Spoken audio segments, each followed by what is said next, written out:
जय जगन्नाथ, जय मां अपराजिता, जय श्री जगन्नाथ। आज है रथ यात्रा 2024 और गुप्त नवरात्रि चल रही है।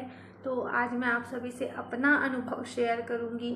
और एक चीज़ और मैं बता दूं, मां अपराजिता का मिरेकल मैं जो आपसे शेयर करने जा रही हूँ आज, वो मैंने अपने किसी भी पॉडकास्ट में शेयर नहीं किया है, ना वीडियो पॉडकास्ट में, ना डायरेक्ट जो अभी हुआ उसमें नहीं कर पाई हूँ, ना ही सीक्रेट मिस्ट्रीज में कर पाई हूँ।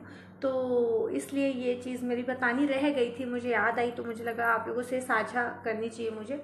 और जगन्नाथ जी का भी विशेष दिन है, और जो अपराजिता स्तोत्र है वो बांके बिहारी की श्री हरि की ही महाविद्या है। नरसिंह नाथ भगवान का स्तोत्र है जो कि नारायण के ही अवतार हैं। तो इसलिए आज गुप्त नवरात्रि चल रही है, प्लस जगन्नाथ जी की रथ यात्रा है, तो दोनों को समर्पित इसलिए मैं ये वीडियो शूट कर रही हूँ। ठीक है, प्लीज़ सपोर्ट।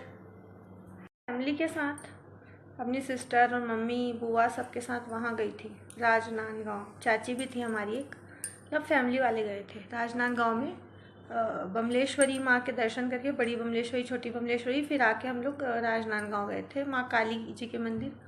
और उनके दर्शन के बाद हम गए 10 महाविद्या मंदिर में दर्शन करने। ठीक है, फिर ऊपर में भोलेनाथ का मंदिर है। अब हुआ ये कि मुझे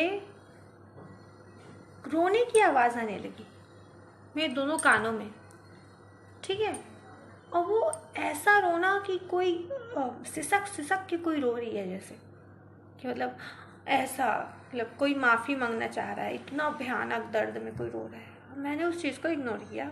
मैंने अपनी सिस्टर से पूछा कि यस देख, तो सामने में देवी माँ के पास बैठ के कोई रो रहा है क्या? तो उसने बोला नहीं, इस लोग तो हंस खेल रहे हैं, बात कर रहे हैं। मैंने आके देखा कि वहाँ जो 3 लड़कियाँ थी, सहेलियाँ थी, वो आपस में हंस खेल रही थी, बात कर रही थी कुछ। उन लोग घर जल्दी जाने का या ऐसा कुछ उन लोग का था, आपस में बात कर रही थी। मैं बोली ये रोने की आवाज़ किसकी है? वो 10 महाविद्या का मंदिर था जहाँ माँ तारा, माँ छिन्नमस्ता, माँ बगलामुखी, माँ त्रिपुर सुंदरी, माँ काली, महाकाली और षोडशी माँ, माँ कमला, ऐसे 10 महाविद्या का मंदिर था, माँ बगलामुखी।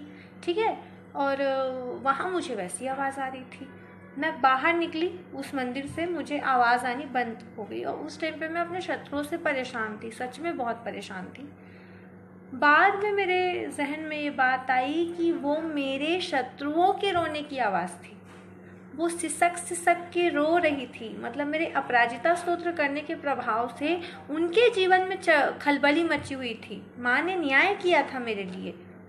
सोच लो कि मैं जैसे ही 10 महाविद्या के मंदिर में मैंने कदम रखा, माँ से मत्था टेकने गई, मुझे लिटरली मेरे शत्रुओं के रोने की आवाज़ आ रही थी। तो उनकी क्या दुर्दशा की होगी माँ जगदम्बा ने। तो इसलिए कहा जाता है कि किसी का भी दिल इतना मत दुखाओ कि वो आपका नाम लेके भगवान के सामने रो पड़े।